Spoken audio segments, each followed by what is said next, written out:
नमस्कार। प्राइम समाचारमा स्वागत छ। म दृष्टिवाणी धिताल। म संगीता कटुवाल। सुरु गरौं अहिलेसम्मका प्रमुख समाचारबाट। कोरोनाको तेस्रो लहरमा 88% ओमिक्रोन भेरिएन्ट। अस्पतालका स्वास्थ्यकर्मीहरू संक्रमित हुँदा खोप अभियान प्रभावित। अस्पताल भर्ना हुने द्वार बढ्यो। 5 दलीय गठबन्धन सरकारमाथि ओलीको आरोप। चुनाव नगराउने षड्यन्त्र भइरहेको निष्कर्ष। आफ्नो गल्ती छोप्न अरूलाई दोष दिएको सत्तारूढ दलको प्रतिक्रिया। चुनाव कहिले र कुन चरणमा गराउने भन्ने विषयमा गठबन्धनद्वारा आफू निकट कानूनविदसँग छलफल। तत्काल निर्वाचनको मिति घोषणा गर्न सरकारमाथि दबाव। निर्वाचन आयोग र राप्रपा बीचको विवाद चुलियो। विधानबाट राजसंस्था र हिन्दू राष्ट्र नहटाउने कानूनी उपचारमा जाने निर्णय। संविधानभित्र रहन आयोगको निर्देशन। चालु आर्थिक वर्षको पहिलो 6 महिनामा 10 खर्बको आयात हुँदा व्यापार घाटा 8 खर्ब 80 अर्ब पुग्यो। निर्यात 1 खर्ब 18 अर्ब मात्रै। कोरोनाले पर्यटन व्यवसायी आतंकित। रुसी राष्ट्रपति पुटिनले युक्रेनमा रुसी समर्थकलाई नेतृत्वमा ल्याउन खोजेको बेलायतको आरोप। युक्रेनमा आक्रमण गरे मौन नबस्ने चेतावनी। र मनाङ मर्स्याङ्दी क्लब आहारारा गोल्ड कप फुटबल प्रतियोगिताको सेमिफाइनलमा प्रवेश। क्वार्टर फाइनलमा नेपाल पुलिस क्लब 2-0 गोल अन्तरले पराजित।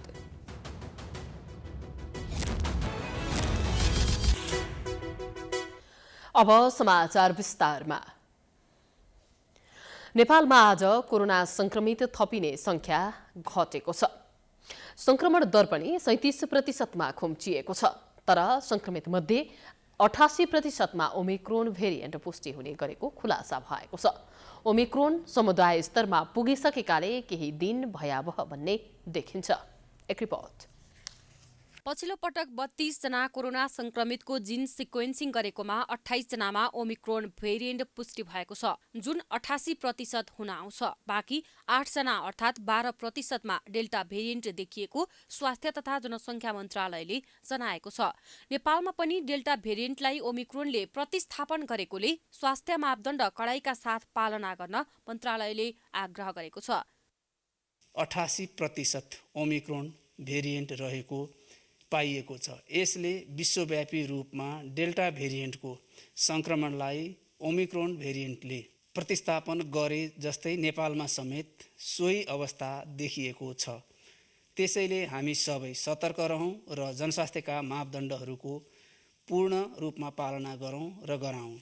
नेपालमा आइतबार 6462 जनामा कोरोना संक्रमण पुष्टि भएको छ। देशभर गरिएको 13377 पीसीआर परीक्षणका क्रममा 5598 जना र 4060 एन्टिजेन परीक्षणको क्रममा 864 जनामा कोरोना संक्रमण पुष्टि भएको हो। काठमाडौँमा 2868, ललितपुरमा 602, भक्तपुरमा 321 जनामा संक्रमण पुष्टि भएको हो। देशभर कोरोनाको औसत संक्रमण दर 41.8% रहेको छ। त्यस्तै कोरोनाका कारण थप 4 जनाको मृत्यु भएको छ। पछिल्लो समय मृत्यु हुने संक्रमितहरू खोप नलगाएको पाइएकोले सबैलाई खोप लगाउन मन्त्रालयले आग्रह गरेको छ। हाल कोभिड-19 को संक्रमणले स्वास्थ्य जटिलता भई अस्पताल भर्ना हुनुहुनेहरू तथा देहान्त हुनुहुनेहरूमा प्राय कोभिड-19 विरुद्धको खोप नलगाउनु भएकाहरू हुनुहुन्छ। त्यसैले तोकिएका वर्ग र उमेर समूहका सबैले आफ्नो पालोमा नजिकैको खोप केन्द्रमा गएर खोप लगाउनु हुन र अरूलाई पनि खोप लगाउन सहयोग गर्नुहुन विनम्र अनुरोध छ।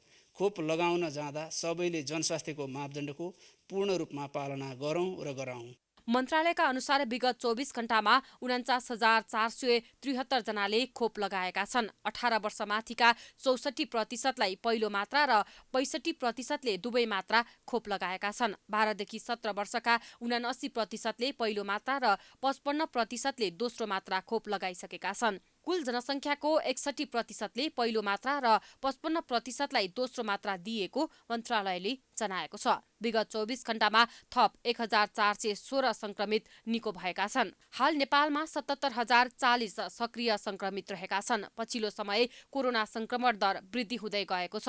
गत हप्ता 62645 आरटी-पीसीआर परीक्षण गर्दा 19792 जनामा संक्रमण पुष्टि भएको थियो। तर यो हप्ता 76.2% बढेर 1,17,428 जनाको परीक्षणको क्रममा 56,656 जनामा संक्रमण पुष्टि भएको छ। संक्रमण दर 48.2 अर्थात् अघिल्लो हप्ताको भन्दा 18.5% बढी हो। दैनिक कोरोना भाइरसको संक्रमण बढ्दै जाँदा अस्पतालहरूमा समेत बिरामीको चाप बढ्न थालेको छ।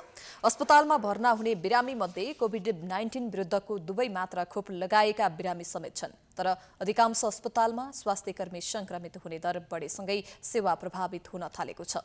एक रिपोर्ट। लगातार पछिल्लो दिनमा कोरोना भाइरस संक्रमितको संख्या 10,000 भन्दा बढी पुष्टि हुँदै आएको छ। संक्रमण दर हेर्ने हो भने नेपालमा महामारी सुरु भए यताकै सबैभन्दा उच्च 56.8% मा कोरोना संक्रमण पुष्टि भइसकेको छ। केही समय अझै संक्रमण बढ्न सक्ने विज्ञहरूको आंकलन छ। दैनिक थपिने संक्रमितको संख्या बढेसँगै देशभर करिब 77,000 सक्रिय संक्रमित पुगेका छन्। अस्पतालमा भर्ना हुनेमा कोभिड-19 को दुवै मात्रा खोप लगाएकाहरू पनि भर्ना भएका छन्। होइन, मैले चाहिँ धेरै नै यसमा खोप नलाउने र लाउनेमा धेरै फरक लागेको मान्छेलाई चाहिँ नि यो संक्रमित भए पनि त्यति समस्या देखिएन। मैले आफूले पनि परीक्षण गरेँ, मेरो घरमा पनि 5 जनालाई अहिले भएको छ अहिले हैन। तर त्यति समस्या पहिला जस्तो मान्छेलाई छटपटी हुने यस्तो गाह्रो हुने त्यस्तो समस्या चाहिँ देखिएन। खोप लाएर चाहिँ नि धेरै नै अलिकति योलाई शरीरलाई चाहिँ धेरै फाइदा हुँदो रहेछ। अस्पताल पुगेका बिरामी मध्ये अधिकांश अस्पतालमा 60 वर्ष माथिका नागरिक तथा अन्य रोगबाट समेत पीडित भएका बिरामी छन्। शुक्रराज ट्रपिकल तथा सरुवा रोग अस्पतालमा आइसियुमा 10 जना र भेन्टिलेटरमा 3 जना बिरामी छन्, जसमा खोपको दुवै मात्रा लगाएकाहरू पनि भर्ना भएका छन्। तर अधिकांश 60 वर्ष माथिका रहेको शुक्रराज ट्रपिकल तथा सरुवा रोग अस्पतालका प्रमुख consultant physician doctor Bimal Sharma चालिसे बताउँछन्। उमेर पुगेका मान्छेहरू, अति पाको उमेरका व्यक्तिहरू र अलिकति रोगसँग लड्न सक्ने शक्ति कम भएका व्यक्तिहरूलाई चाहिँ अस्पताल भर्ना गर्नु परेको छ। अत्यधिक बिरामीहरू जो सङ्क्रमित हुनुहुन्छ उहाँ सामान्य अवस्थामा हुनुहुन्छ र घरमै बसिरहनु भएको छ। उहाँहरू हाम्रो ओपिडीमा आउनुहुन्छ, इमर्जेन्सीमा आउनुहुन्छ, सरसल्लाह गर्नुहुन्छ, जानुहुन्छ, कतिपय चाहिँ फोनमा सम्पर्क गर्नुहुन्छ, अनि आराम गरेर घरमै बस्नुहुन्छ। र अहिले हामीले पछिल्लो समय हेर्ने भने धेरै जसो 3-4 दिनमा सबैलाई चाहिँ संक्रमण मुक्त अथवा कुनै पनि समस्याबाट मुक्त हुनु भएको छ। त्रिवी शिक्षण अस्पताल महाराजगञ्जमा पनि अस्पताल भर्ना हुने मध्ये 50% खोपको दुवै मात्रा लगाएकाहरू छन्। अहिले अस्पतालमा 37 जना आइसियु र 7 जना भेन्टिलेटरमा छन्। खोप लगाएका र नलगाएका दुवै छन्। खोप लगाएका व्यक्तिको स्वास्थ्य अवस्था खोप नलगाएकोमा भन्दा जटिल नभएको कोभिड व्यवस्थापन समितिका प्रमुख डाक्टर निरज बम बताउँछन्। तर अस्पतालमा भर्ना हुने बिरामीको चाप भने दैनिक बढ्दै गएको बमको भनाइ छ। अस्पतालमा चाप थपिँदै जानु र यता स्वास्थ्य कर्मीहरू नै संक्रमित हुँदा सेवा प्रभावित हुन थालेको छ। एकदमै तीव्र रूपले पोजिटिभ आउनेहरूको संख्या बढेको छ। एक त ओमिक्रोन भाइरस एकदमै संक्रामक भनेर जुन WHO ले प्रक्षेपण गरेको थियो त्यो नै त्यसअनुसार नै एकदमै संक्रामक देखिएको छ हैन। र विशेष गरेर हाम्रा फ्रन्टलाइनरहरू धेरैजना अहिले संक्रमित भएर होम आइसोलेसनमा स्वास्थ्य लाभ गरिराख्नु भएको छ। तसर्थ अहिले दिन प्रतिदिन भर्ना हुनेको संख्या त बढ्दै गइरहेको छ। तपाईले इमर्जेन्सीमा पनि हेर्नुभयो र केही हप्ता अगाडि आएर हाम्रो इमर्जेन्सी लगभग शून्य जस्तै थियो, बिरामीहरू थिएनन्, चाप थिएन। अहिले त तपाईको केही दिनदेखि अहिले हामीसँग लगभग 100 जना बिरामी भइसक्नु। अस्पतालमा केही दिन यता बिरामीको चाप निकै बढेको छ भने बिरामी मध्ये 40% लाई अक्सिजनको आवश्यकता भएको वीर अस्पतालका covid focal person doctor Umesh Bogati बताउँछन्। तर अस्पतालकै स्वास्थ्य कर्मीहरू समेत संक्रमित भएको हुँदा उपचारको काम भने प्रभावित हुने अवस्था बनेको छ। अब के अरे नर्मल मानिसहरू अब सँगसँगै हाम्रो स्वास्थ्य कर्मीहरू पनि एकदमै के अरे पोजिटिभ रेट बढिरहेछ कि त्यो हामीसँग पनि कर्मचारीहरू चाहिँ एकदम धेरै पोजिटिभ आउने केसहरू भइरहेछ। त्यो कारणले चाहिँ हामीलाई अब पहिलाको भन्दा चापहरू चाहिँ बढ्ने पक्कै पनि छ र बढी पनि रहेछ र स्वास्थ्य कर्मीहरू पनि एकदमै पोजिटिभ आइरहेको र अलिकति ह्युमन रिसोर्सकोमा चाहिँ समस्या भइ नै रहेछ। टेको अस्पतालमा खोप लगाउन खटिएका समेत गरी 50 जना भन्दा बढीमा कोरोना संक्रमण देखिएपछि 1 हप्ताका लागि खोप अभियान नै स्थगित गरिएको छ। अन्य उपचार समेत प्रभावित बनेको छ। त्रिवी शिक्षण अस्पताल लगायत दर्जनौं अस्पतालमा सेवा प्रभावित हुन थालेको छ। नेकपा एमालेका अध्यक्ष केपी शर्मा ओलीले वर्तमान सरकार सबैतिर असफल भएको आरोप लगाएका छन्। आइतबार 8 पृष्ठ लामो 15 बुँदे वक्तव्य जारी गर्दै सरकार असफल भएको जिकिर गरेका हुन्। एक रिपोर्ट। नेकपा एमाले सर्वोच्च अदालतको परमादेशबाट गठित गठबन्धन सरकारको 6 महिने कार्यकालमा मुलुक गहिरो सङ्कटतिर धकेलिँदै गएको ठहर गरेको छ। 8 पृष्ठ लामो 15 बुँदे वक्तव्य जारी गर्दै सरकार असफल भएको निष्कर्ष निकालेका हुन्। गत शुक्रबार प्रधानमन्त्री देउवाले राष्ट्रका नाममा सम्बोधन गर्दै सरकारको 6 महिने कार्यकालबारे व्याख्या गरेका थिए। त्यसमा टिप्पणी गर्दै एमालेका अध्यक्ष केपी शर्मा ओलीले आइतबार देउबा सरकारले कुनै नयाँ तथ्य प्रस्तुत नगरेको बताएका छन्। एमाले स्थानीय तह निर्वाचन अघि संसदको निर्वाचन गर्ने भनेर सत्ता पक्षबाट फालिएको कार्ड चुनाव नगर्ने गलत नियत भन्दै आफू जहिले निर्वाचन भए पनि सामना गर्न तयार रहेको प्रश्न पारेको छ। ताजा जनादेशको माग गर्दा प्रतिगमन भन्नेहरूले कुन मुखले अर्ली इलेक्सनको कुरा गर्दैछन् भन्ने प्रश्न उठाएका छन्। गठबन्धनका नेता प्रचण्ड र माधव नेपालले एमाले संसद चल्न नदिएको भन्दै वैशाखमै संसदीय चुनाव गर्ने प्रस्ताव राखेकोमा उनले यस्तो प्रश्न गरेका हुन्। एमाले कोरोना महामारीको तेस्रो लहरमा सरकार गैर जिम्मेवार र निष्प्रभावी भएको बताएको छ। ओलीले नयाँ लहरले जनजीवन आक्रान्त बन्दा पनि सरकार गैर जिम्मेवार बनेको बताएका हुन्। 24 लाख भन्दा बढी खोप हराएको सरकारी अधिकारीहरूले नै स्वीकार गरेको भन्दै खोपबारे पनि उनले प्रश्न गरेका छन्। ओलीले आफ्नो पार्टीका नेताहरूलाई बदनाम गर्न सरकारले सुनियोजित षड्यन्त्र गरिरहेको आरोप पनि लगाएका छन्। बालुवाटार स्थित ललिता निवासको 143 रोपनी सरकारी जग्गा हिनामिनाबारे ध्यान मोड्न सरकारले यस्तो षड्यन्त्र गरिरहेको आरोप लगाएका हुन्। नारायण हिटी संग्रहालयमा रेस्टुरेन्ट खोल्न दिएको विषयलाई लिएर पछिल्लो समय एमाले सचिव योगेश भट्टराईको आलोचना भइरहेका बेला ओलीले त्यसलाई षड्यन्त्र भनेका छन्। एमाले सभामुख अग्निप्रसाद सापकोटाले पदीय मर्यादा विपरीतको काम गर्दा संसद अवरुद्ध गर्न बाध्य भएको पनि स्पष्ट पारेको छ। सभामुख सापकोटाले प्रतिनिधि सभाको प्रमुख प्रतिपक्ष दललाई विभाजित गर्ने असंवैधानिक, असंसदीय र पदीय मर्यादा विपरीतको काममा संलग्न भएका कारण संसद बैठक लामो समयदेखि अवरुद्ध हुन पुगेको विज्ञप्तिमा उल्लेख छ। त्यसैगरी लेखा समितिको नेतृत्व प्रमुख प्रतिपक्ष दलले गर्ने संसदीय अभ्यासलाई समेत सरकारले उपेक्षा गरेको ओलीको विज्ञप्तिमा उल्लेख छ।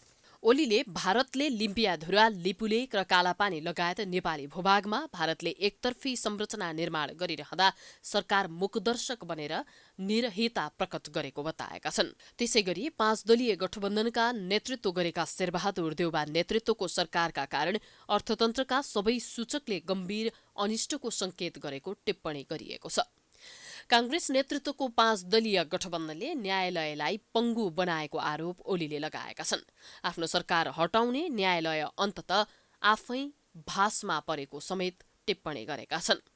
एमसीसीलाई भू राजनीतिक द्वन्द्वको विषय बनाउन सत्तारूढ दल उद्यत रहेको आरोप पनि लगाइएको छ। एमसीसीका बारेमा सत्ता गठबन्धनकै नेताहरूले दिइरहेका विरोधाभासपूर्ण अभिव्यक्तिले विकास परियोजनालाई भू राजनीतिक द्वन्द्वको विषय बनाउन भूमिका खेलेको ओलीको बुझाइ छ। यस्तै वर्तमान सरकार संविधानले निर्दिष्ट गरेको न्यूनतम दायित्व पूरा गर्न समेत असफल भएको उनले बताएका छन्। सरकार राष्ट्रिय हितको रक्षामा चुकेको, महामारीमा अकर्मणीय बनेको र जनतालाई न्यूनतम राहत दिन समेत असमर्थ भएको ओलीको आरोप छ।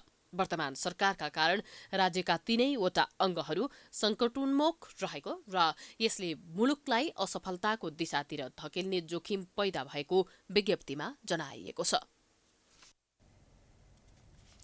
नेकपा एमाले गठबन्धन सरकारमाथि लगाएका आरोपहरूको सत्ताधारी दलहरूले खण्डन गरेका छन्।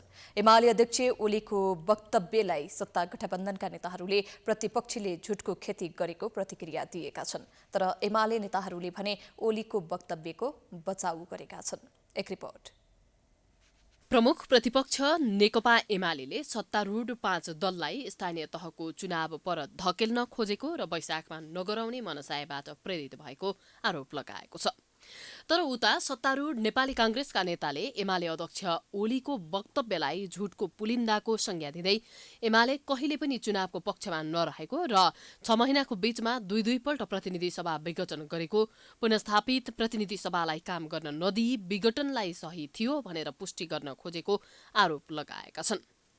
उहाँले अस्ति 2 पटक संसद विघटन गर्दाखेरि चुनाव गराउन थियो, देशलाई संविधानलाई भाँडभैलो गराउन थियो, राष्ट्रपतिलाई विवादमा ल्याउनु पर्ने थियो, न्यायपालिकालाई ध्वस्त बनाउनु पर्ने थियो र संविधानलाई पनि च्युत गरेर च्यातेर हिँड्ने उहाँको अवस्था थियो। त्यसैले उहाँले संविधानकोलाई च्यातेर चुनावको कुरा गर्नुभयो। हामी संविधानलाई पनि बचाउने, स्थानीय तहलाई पनि बचाउने, सङ्घ र प्रदेशलाई पनि समय अवधिमा चुनाव गराउनेछौँ। उहाँ वक्तव्यबाजी गर्नुहुन्छ, हामी काम गरेर देखाउँछौँ। तपाईँ ढुक्काउनुहोस्।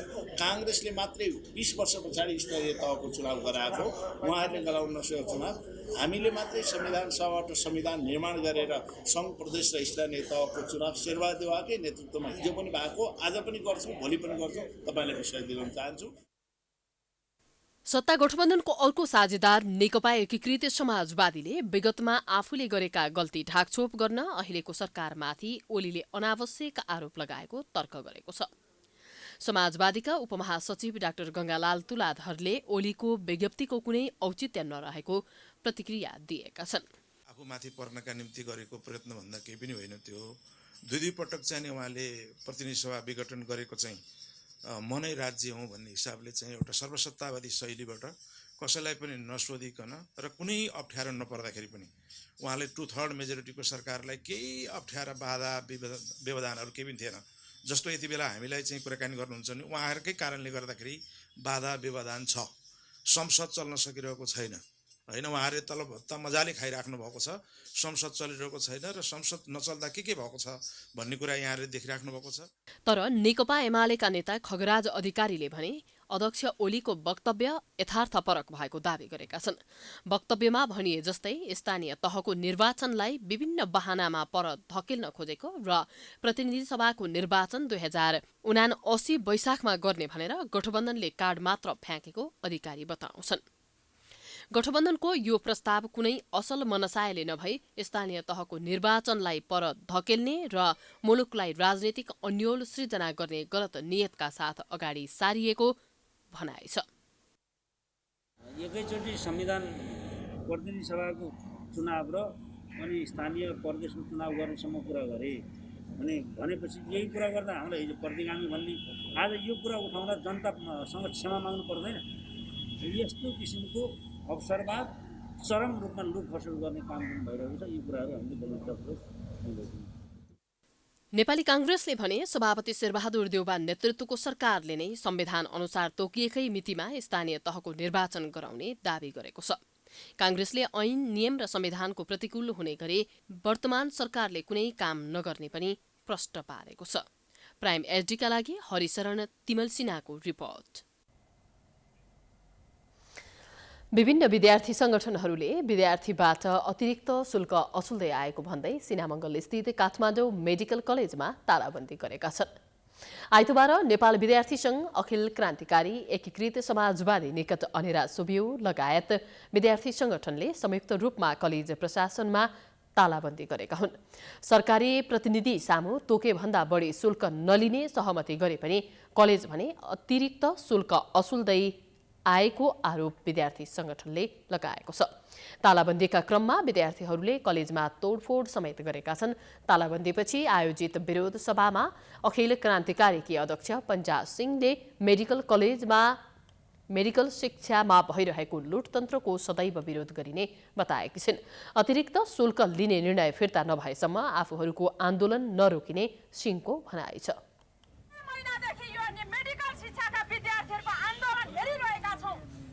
मेडिकल शिक्षामा झन्डै 1 विद्यार्थी बराबर यो शैक्षिक अवधिभरि 15 देखि 20 लाख रुपियाँ नाङ्गो ढङ्गले सुनिल शर्माले लुटपाट मचाइरहेका छन्। हामी यो लुटपाटलाई मान्दैनौँ, हामी यो तिर्दैनौँ, हामी यो अवैधानिक र गैर कानुनी शुल्क मान्दैनौँ भनेर विद्यार्थीहरूले कक्षा अवज्ञा गर्दा, आन्दोलन गर्दा, धरना गर्दा, जुलुस गर्दा र अनसन बस्दा समेत सुनिल शर्माको दादागिरीको अन्त्य भएन। कलेजमा एमबीबीएस, बीडीएस र बीएनएसमा अध्ययनरत विद्यार्थीहरूबाट होस्टल शुल्क लगायतका नाममा चर्को शुल्क असुल गरिएको भन्दै अध्ययनरत विद्यार्थीहरू आन्दोलित भएका छन्। उनीहरूको आन्दोलनप्रति नेपाल विद्यार्थी संघ, अनेरा सुबिउ, अखिल क्रान्तिकारी समाजवादी विद्यार्थी लगायतले समर्थन गर्दै आएको छ।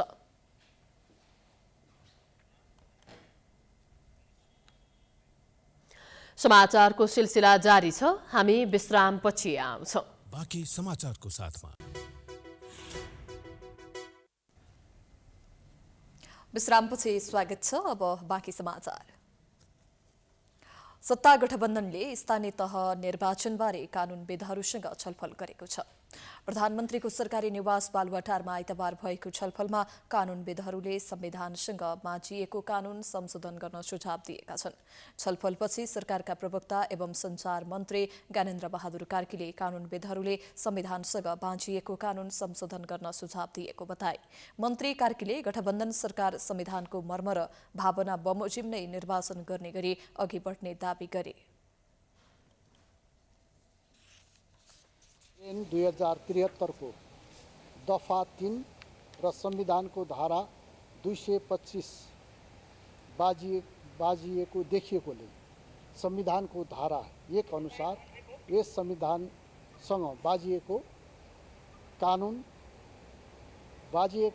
बाजिएकोहरूसम्म अमान्य हुनेछ भन्ने व्यवस्था भएकोले सो अनुसार कानुन संशोधन गर्ने सुझाव प्राप्त भएको छ।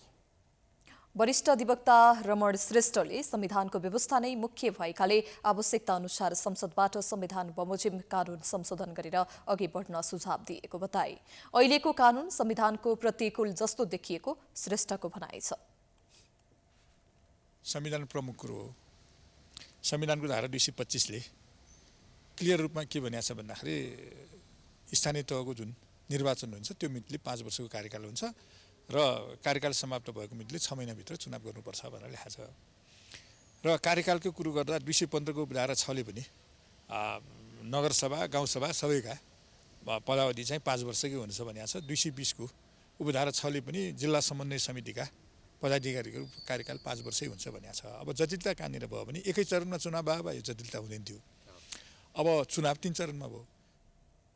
कानूनविदहरूसँग प्रधानमन्त्री शेरबहादुर देउवा, नेकपा माओवादी केन्द्रका अध्यक्ष पुष्पकमल दाहाल, नेकपा एकीकृत समाजवादीका अध्यक्ष माधव कुमार नेपाल, जनता समाजवादी पार्टीका संघीय परिषद अध्यक्ष बाबुराम भट्टराई लगायत सहभागी थिए।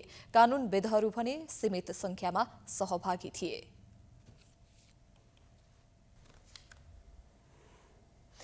स्थानीय तहको निर्वाचन वैशाखमा भएको खण्डमा सत्ता गठबन्धन टुट्ने डरले गठबन्धनमा रहेका 5 दल स्थानीय तहको निर्वाचनपछि धकेलेर प्रतिनिधि सभा निर्वाचन अघि सार्ने वा तिनै तहका निर्वाचन एकै पटक गर्ने विभिन्न विकल्पमा छलफल गरिरहेका छन्। निर्वाचनका सन्दर्भमा सत्ता गठबन्धनमा रहेका दलहरूले संविधानको व्याख्या आफ्नो स्वार्थ, दलको रक्षार्थ र परिस्थिति अनुकूल गरिरहेका छन्। एक रिपोर्ट। निर्वाचन आयोगले समेत यस विषयमा सरकारको गम्भीर ध्यानाकर्षण गराउँदै 2079 वैशाख 14 मा स्थानीय तहको निर्वाचनको मिति तोक्न ताकेता गरिसकेको छ। तर सत्ता गठबन्धनमा रहेका 5 दल स्थानीय तहको निर्वाचनपछि धकेलेर प्रतिनिधि सभाको निर्वाचन अघि सार्ने वा तिनै तहका निर्वाचन एकै पटक गर्ने विभिन्न विकल्पमा छलफलमा छन्।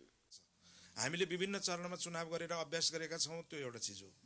अनि दोस्रो कुरो चाहिँ दुईटा चाहिँ तहको सरकारको भन्नु पर्यो, सरकार बनाउने सभाहरूको प्रतिनिधि सभा र चाहिँ प्रदेश सभाको चुनाव हामी एकैचोटि गरेको स्थिति पनि छ।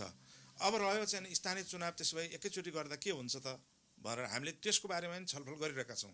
त्यसको बारेमा एकैचोटि गर्न खोजिरहेका छौँ। स्थानीय तह, प्रदेश सभा र प्रतिनिधि सभाको चुनाव अगाडि पछाडि गर्ने विषयमा प्रमुख राजनैतिक दलहरू नै विभाजित छन्। गठबन्धनका शीर्ष नेताहरू निरन्तर कानून व्यवसायीहरूसँग परामर्श गरिरहेका छन्। संविधान र कानूनका छिद्र प्रयोग गरेर निर्वाचनलाई छल्न उद्यत देखिएका छन्।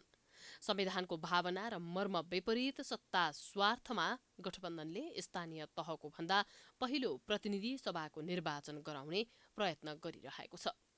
सर्वोच्च अदालतको फैसलाले 5 दलीय गठबन्धनको सरकार निर्माण भए पनि अझै गठबन्धन फुटाउन ओलीले विभिन्न कदम चाल्न सक्ने आकलन अहिले गठबन्धनभित्र भइरहेको छ।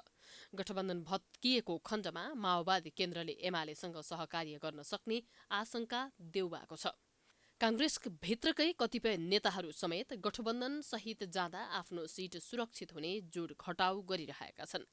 तथापि कांग्रेसभित्र निर्वाचनमा एक्लै प्रतिस्पर्धा गर्नुपर्छ भन्ने मत पनि बलियो छ।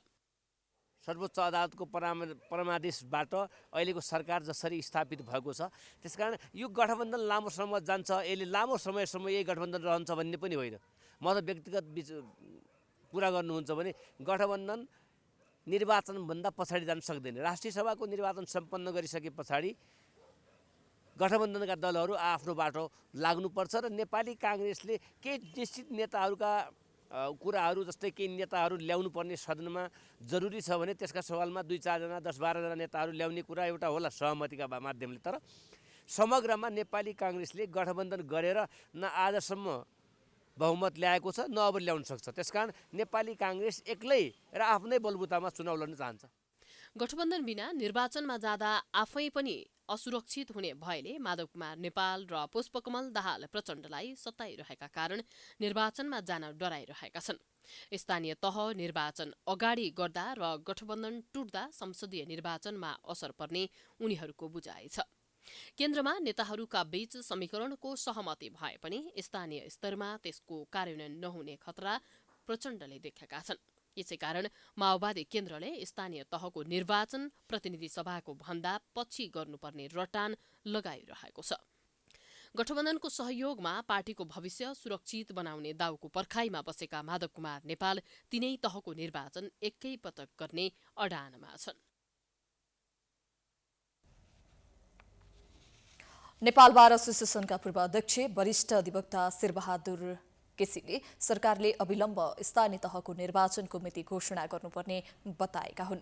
रिपोर्टर्स क्लब नेपालले आइतबार काठमाडौँमा गरेको साक्षात्कारमा केसीले संविधानले स्थानीय जनप्रतिनिधिहरूको पदावधि 5 वर्षको भनेर तोकेकोले सरकारले विलम्ब नगरी स्थानीय तहको निर्वाचनको मिति सार्वजनिक गर्नुपर्ने बताएका हुन्। स्थानीय तहपछि नै अन्य तहको निर्वाचन गर्नुपर्ने उनको भनाइ छ। स्थानीय तह निर्वाचन ऐन 2073 को दफा 3 ले पदावधि सकिनुभन्दा 2 महिना अगावै त्यो निर्वाचन गरिसक्नुपर्ने उल्लेख गरिएको उनले बताए।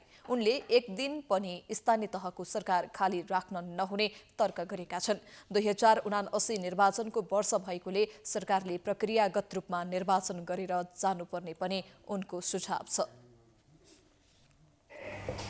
अब अविलम्ब नेपाल सरकारले म निवेदन गर्छु यहीँबाट कि चुनावको डेट घोषणा गर्नुपर्छ। निर्वाचन आयोगसँग परामर्श गरेर त्यो दफा 4 ले व्यवस्था गरेको छ। नेपाल सरकारले के छ भने निर्वाचनको मिति तोक्नुपर्छ। त्यो तोक्दाखेरि निर्वाचन आयोगसँग परामर्श गर्नुपर्छ। जुन मिति नेपाल सरकारले तोकेको छ त्यो मिति नै सबभन्दा डेडलाइन हो। साक्षात्कारमा पूर्व महान्यायाधिवक्ता मुक्ति प्रधानले तीनै तहको निर्वाचन एकै चरणमा गर्ने बारे छलफल गर्न सकिने बताए। तीनै तहको निर्वाचन एकैपटक गर्दा मुलुक र जनतालाई फाइदा हुन्छ कि हुँदैन त्यसतर्फ पनि सोच्नुपर्ने उनले बताए। सरकारलाई निर्वाचनको मिति तोक्ने अधिकार भएको उल्लेख गर्दै देशको हितको कोणबाट छलफल गर्नुपर्ने उनको भनाइ छ। तीनै तहको निर्वाचन एकैचोटि हुनुपर्छ भन्ने कुनै अमुक राजनीतिक पार्टी नेता अथवा कुनै समूहले भन्ने बित्तिकै आतंकित हुनुपर्ने जुन एउटा चाहिँ हामीले मानसिकता हामीले देखिराखेका छौँ, वास्तवमा यस्तो हुनु हुँदैन भन्ने चाहिँ मलाई लाग्छ। त्यस्तै पूर्व महान्यायाधिवक्ता रमेश बडालले वैशाखमा स्थानीय तहको निर्वाचन नगर्ने र पर धकेल्ने कुरालाई नेपालमा अस्थिरताको सिर्जना गर्नको लागि गरिएको क्षतिको संज्ञा दिए। स्थानीय तहको निर्वाचन यो मितिमा नगरेर अरू कुनै मितिमा सार्नुपर्छ भनेर असफल बनाउन खोजिएको उनको टिप्पणी छ। निर्वाचन कानुनले स्थानीय तह निर्वाचन ऐनले प्रष्ट रूपमा निर्वाचनको जुन पहिलो निर्वाचनको मिति निर्धारण भएको त्यसको 7औं दिनका दिन यसको कार्यकाल सकिन्छ भन्ने व्यवस्था गरेका छ। यसैले स्थानीय तहको निर्वाचन यो मितिमा नगरेर अरू कुनै मितिमा सार्नुपर्छ भनेर भन्नुको अर्थ स्थानीय तहलाई भ्याकुममा राख्नु हो। अर्थात् यसमा चाहिँ शून्य अवधि सिर्जना गर्नु। शून्यतामा लिएर गइसके पछाडि नेपालमा चलखेल गर्न चाहने तत्त्वहरूलाई उपयुक्त समय उपयुक्त प्लेटफर्म सिर्जना हुन्छ। आगामी वैशाखमा गर्नुपर्ने स्थानीय तहको चुनावपछि धकेल्न कतिपय दलहरूले प्रस्ताव गरेका छन्। तर कतिपयले भने चुनाव संविधानले भने अनुसार नै समयमै गर्नुपर्नेमा जोड दिइरहेका छन्।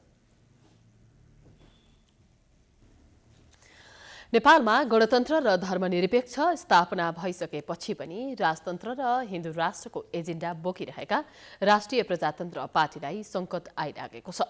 राप्रपालाई नेपालको संविधान विपरीत विधानमा राखिएका राजतन्त्र र हिन्दू राज्यको प्रावधान हटाउन निर्देशन दिएको छ। तर राप्रपाले उक्त निर्देशनलाई चुनौती दिएको छ, जसले गर्दा राप्रपा र निर्वाचन आयोगबीच द्वन्द्व चर्कने भएको छ। एक रिपोर्ट। निर्वाचन आयोगले यही माघ 2 गते 2 पृष्ठ लामो एक पत्र पठाएर राप्रपालाई नेपालको संविधान विपरीत विधानमा राखिएका राजतन्त्र र हिन्दू राज्यको प्रावधान हटाउन निर्देशन दिएको थियो। तर राष्ट्रिय प्रजातन्त्र पार्टीले हिन्दू राष्ट्र, राजसंस्था पार्टीको झण्डा लगायतका विषयमा निर्वाचन आयोगले उठाएको प्रश्न संविधानको मर्म र भावना विपरीत रहेको ठहर गरेको छ। पार्टी कार्यालय धुम्बाराईमा बसेको राप्रपा पदाधिकारी बैठकले आयोगको निर्णय पूर्वाग्रही रहेको ठहर गर्दै कानूनी र राजनीतिक उपचार खोज्ने साथै यसबारे उपयुक्त समयमा आयोगलाई जवाफ दिने निर्णय गरेको अध्यक्ष राजेन्द्र लिङदेनले बताएका छन्। निर्वाचन आयोगले राष्ट्रिय प्रजातन्त्र पार्टीलाई अहिले पठाएको जुन पत्र छ त्यसमा खास गरी पत्रको बुँदा 1, 4, 5 संविधानको दल दर्ता सम्बन्धी दफा 269 त्यसपछि 270 यी सबको भावना र मर्म विपरीत छ र त्यो पूर्वाग्रही छ। यसको विषयमा राष्ट्रिय प्रजातन्त्र पार्टीले राजनैतिक र कानुनी उपचारको बाटो खोज्ने निर्णय गरेको छ र त्यो पत्रको जवाफ उपयुक्त समयमा दिने हामीले निर्णय गरेका छौं। कुनै पनि राजनीतिक दललाई विचारको आधारमा प्रतिबन्ध लगाउन नपाइने व्यवस्था हुँदा पनि आफ्नो दलका बारेमा अनावश्यक विषयमा प्रश्न उठाउने अधिकार आयोगलाई नरहेको राप्रपाको ठहर छ। राप्रपाले राजसंस्था र हिन्दू राज्य उल्लेख भएको विधान संशोधनका लागि आयोगले दिएको निर्देशन मान्य नहुने स्पष्ट पारेको छ। राप्रपाका महामन्त्री भुवन पाठकले बैठकपछि एक वक्तव्य निकाल्दै यसअघि तीनै तहको निर्वाचनमा यही विधान अनुसार प्रतिस्पर्धा गरेर निर्वाचित भइसकेको अवस्थामा अहिले आएको आयोगको निर्देशन स्वीकार्न नसकिने जनाएका छन्। संविधानको धारा 269 तथा राजनीतिक दल सम्बन्धी ऐन 2073 अनुकूल हुने गरी उल्लेख गर्न हुन्न भनेर पठाएको पत्र संविधानको मर्म र भावना विपरीत भएको राप्रपाको ठहर छ। तर आयोगले भने सनातन हिन्दू राष्ट्र एवं राजसंस्था सहितको प्रजातन्त्रको मान्यता अभिवृद्धि गर्न र कायम गर्न भन्ने वाक्यांश नेपालको संविधानको प्रस्तावना एवं भावनाको प्रतिकूल भएको जिकिर गरेको छ। संविधानका जानकारहरूले भने आयोगको तर्कलाई गलत भनेका छन्। पहिलेदेखि नै प्रयोग गर्दै आएको भाषा र चिन्हको विषयमा अहिले प्रश्न उठाउनु जायज नभएको वरिष्ठ अधिवक्ता दिनेश त्रिपाठी बताउँछन्। अब यो त के हो भने एउटा राजनीतिक दलको आफ्नो एजेन्डा लिएर हिँड्न पाउने अधिकार नै कुण्ठित गरेको जस्तो देखियो। यो के हो भने विचार आफ्नो शान्तिपूर्ण तरिकाले, अफकोर्स राप्रपाले होइन अब म राजतन्त्रको स्थापनाको लागि हतियार उठाउँछु भन्न पाइँदैन। यो संविधानले चाहिँ हिंसाको लागि स्थान दिँदैन, द्वन्द्वको लागि स्थान दिँदैन। तर शान्तिपूर्ण तरिकाले म आफ्नो यो विचार राख्छु भन्न चाहिँ पाउँछ, त्यसलाई नै प्रतिबन्धित गर्न चाहिँ मिल्दैन। त्यसकारण के छ भने यस किसिमको पत्र पठाउनु त्यसले चाहिँ संविधानले परिकल्पना गरेको एउटा बहुदलीय प्रतिस्पर्धात्मक प्रणाली, बहुलवाद, विचार रीतिको स्वतन्त्रताको बरखिलाफमा आयोगले नेपालका राष्ट्रिय प्रतीकलाई कुनै पनि दलको चुनाव चिन्ह या झण्डाका रूपमा प्रयोग गर्न नपाइने भनेको छ। आयोगले राप्रपालाई चुनाव चिन्हका रूपमा प्रयोग गरिएको गाई हटाउन पनि भनेको छ। गाई नेपालको राष्ट्रिय जनावर हो। आयोगको निर्देशनप्रति राप्रपाका पूर्व अध्यक्ष कमल थापाले पनि कडा आपत्ति जनाएका छन्।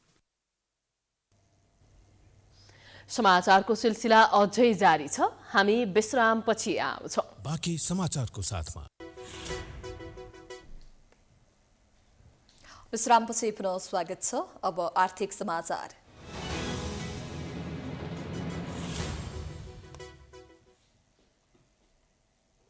चालू आर्थिक वर्षको पहिलो 6 महिनामा नेपालमा 141 देशबाट करिब 10 खर्ब रुपैयाँ बराबरको सामान आयात भएको छ। भन्सार विभागको तथ्याङ्क अनुसार 9 खर्ब 79 अर्ब 34 करोड 27 लाख मूल्य बराबरका विदेशी वस्तुको आयात भएको हो। आयातको अधिकांश हिस्सा भारतले ओगटेको छ। 6 महिनामा भारतबाट मात्रै 6 खर्ब 3 अर्ब 54 करोड 51 लाखको आयात भएको छ। भारतपछि चीनबाट ठूलो मात्रामा आयात भएको छ। चालु आर्थिक वर्षको पहिलो 6 महिनामा चीनबाट 1 खर्ब 45 अर्ब 91 करोड 36 लाख मूल्य बराबरका वस्तु आयात भएको छ। यो अवधिमा 1 खर्ब 18 अर्ब रुपैयाँ बराबरको सामान विदेश निर्यात भएको छ। यस अनुसार 8 खर्ब 80 अर्ब 49 करोड रुपैयाँ बराबरको व्यापार घाटा रहेको तथ्याङ्कले देखाउँछ। तथ्याङ्क अनुसार व्यापार घाटा 46.64% बढेको छ। भन्सार विभागको तथ्याङ्क अनुसार चालु आर्थिक वर्षको पहिलो 6 महिनामै वैदेशिक व्यापारको आकार भने 11 खर्ब नाघिसकेको छ। यस अवधिमा कुल 11 खर्ब 18 करोड रुपैयाँ बराबरको वैदेशिक व्यापार भएको छ। यो गत आर्थिक वर्षको यसै अवधिको तुलनामा 54.86% बढी हो। गत आर्थिक वर्षमा वैदेशिक व्यापारको आकार 72 अर्ब 20 करोड रुपैयाँ रहेको थियो। 6 महिनाको आँकडा हेर्दा पेट्रोलियम पदार्थको आयात मात्र 1 खर्ब 53 अर्ब रुपैयाँको भइसकेको छ। फलाम तथा स्टिलको आयात 84 अर्ब 93 करोड रुपैयाँको भइसकेको छ। वनस्पति तेल तथा घिउजन्य वस्तुको आयात 78 अर्ब 9 करोड र निर्यात 68 अर्ब 67 करोड रुपैयाँ बराबरको भएको छ।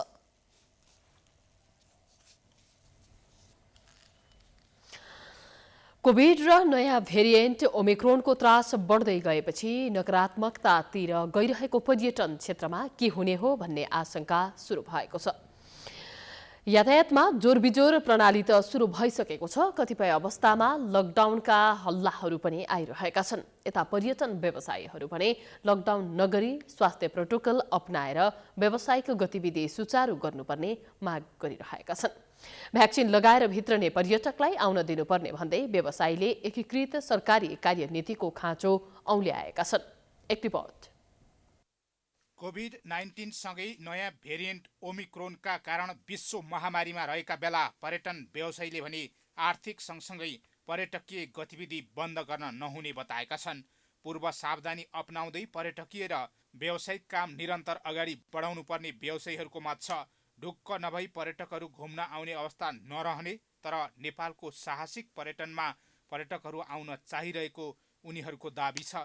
यस्तो अवस्थामा सरकारले सहजीकरण गरी पर्यटक सहज आवागमनको वातावरण निर्माण गरिदिनुपर्ने पर्यटन क्षेत्रमा लागेकाहरूको धारणा छ।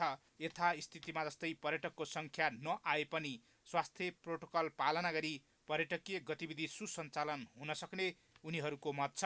हामी अलरेडी भ्याक्सिनेटेड छौँ।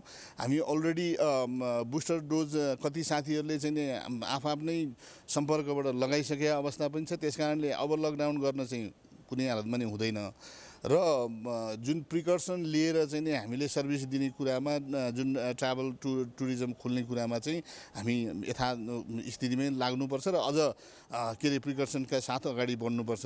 अब पर्यटनको नयाँ सिजन सुरु हुने समय हो। संसारभर कोभिड विरुद्धको भ्याक्सिन लगाएकालाई घुमफिर गर्न दिने भन्ने छ। नेपालले पनि भ्याक्सिन लगाएका पर्यटकलाई सुरक्षित साथ घुम्न आउने वातावरण बनाउनु पर्ने व्यवसायीहरू बताउँछन्। अब नयाँ सिजन चाहिँ सुरुवात हुने बेला छ। यो चाहिँ हाम्रो राम्रो सङ्केत दिनुपर्ने हो। तर देशमा अहिले चाहिँ फेरि नयाँ भेरिएन्टले इफेक्ट गर्ला जस्तो देखियो। त्यसमा जे भए पनि अब संसार चाहिँ भ्याक्सिनेटेड मान्छेहरूलाई चाहिँ ट्राभलिङ गर्न दिनेछ।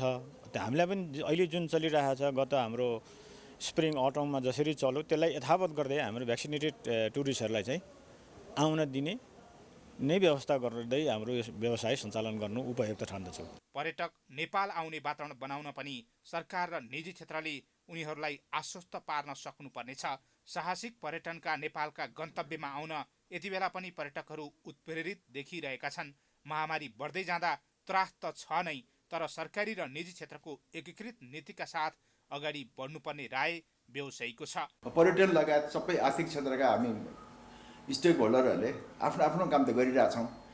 तर हामीले गरेको काम चाहिँ अब राष्ट्रिय स्तरमा एकीकृत रूपमा जुन इन्टिग्रेटेड रूपमा एउटा कार्यनीति बन्नुपर्ने हो नि, त्यो छैन कि हाम्रो। जस्तो होटेलले आफ्नो काम गरिरहेछ, एयरलाइनले गरिरहेछ, सबैले आफ्नो आफ्नो काम गरिरहेछन्। तर त्यो राष्ट्रिय नीतिसँग राष्ट्रिय कार्यनीतिसँग जोडिया छैन। कति ठाउँमा छ, कति ठाउँमा छैन। सरकारकै कुरा गर्दाखेरि अब केन्द्रीय सरकार, प्रदेश सरकार, स्थानीय सरकार, अब विभिन्न मन्त्रालयहरू बीच पनि समन्वय देखिँदैन। कोभिडपछि संसारलाई झन बढी पर्यटक चाहिन्छ, नेपाललाई पनि सोही आवश्यकता छ। त्यसैले कोभिडका समयमा र कोभिडपछि पनि कसरी बढीभन्दा बढी पर्यटक नेपाल भित्राउने रणनीतिका साथ आजैदेखि प्रचार प्रसार एवं प्रवर्धनमा जुट्नु आवश्यक देखिसकेको छ। शिथिल बन्न पुगेको पर्यटनलाई पुनर्जागृत गराउन सबैको पहल कदमी नै महत्त्वपूर्ण हुनेछ। प्राइम टाइम्स एचडी का लागि हरिशरण नेउपाने, काठमाडौँ। अब अन्तर्राष्ट्रिय समाचार।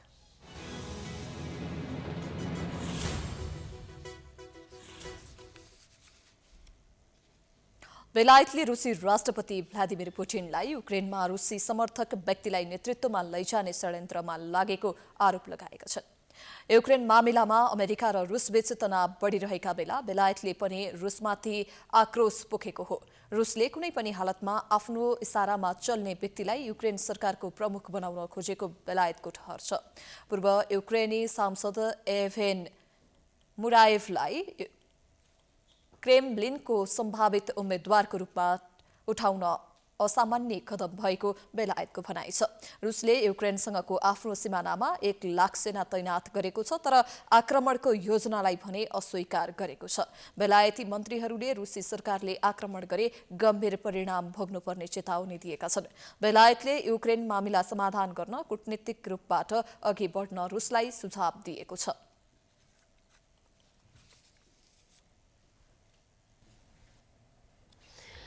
अब खेलकुद समाचार।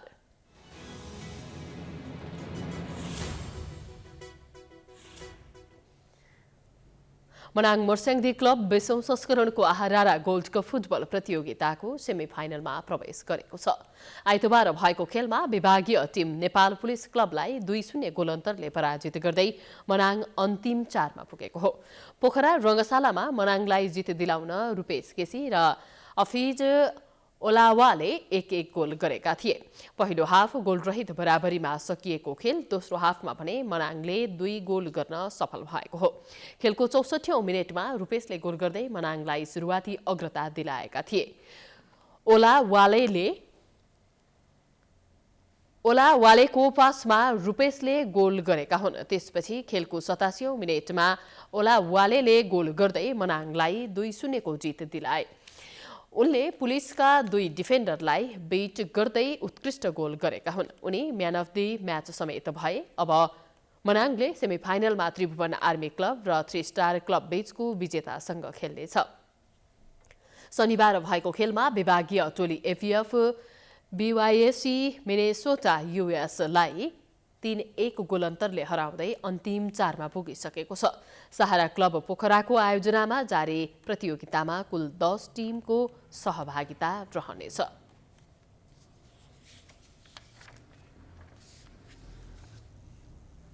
यो सँगै हामी समाचारको अन्त्यमा आइपुगेका छौं। जाँदा जाँदै प्रमुख समाचार पुनः एकपटक।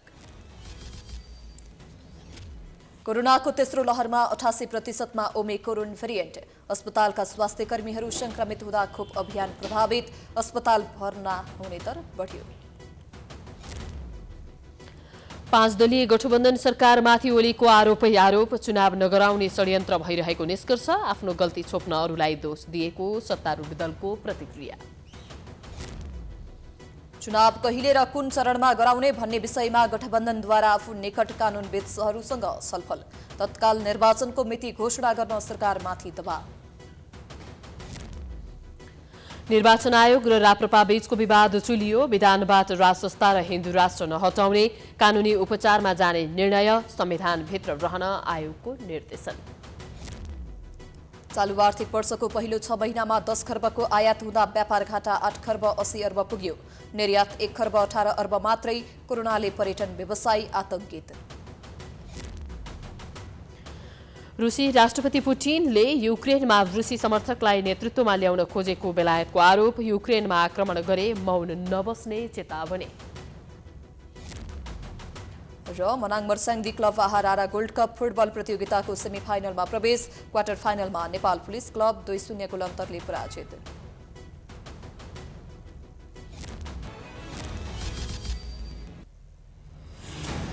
प्राइम समाचार अहिलेलाई सकियो।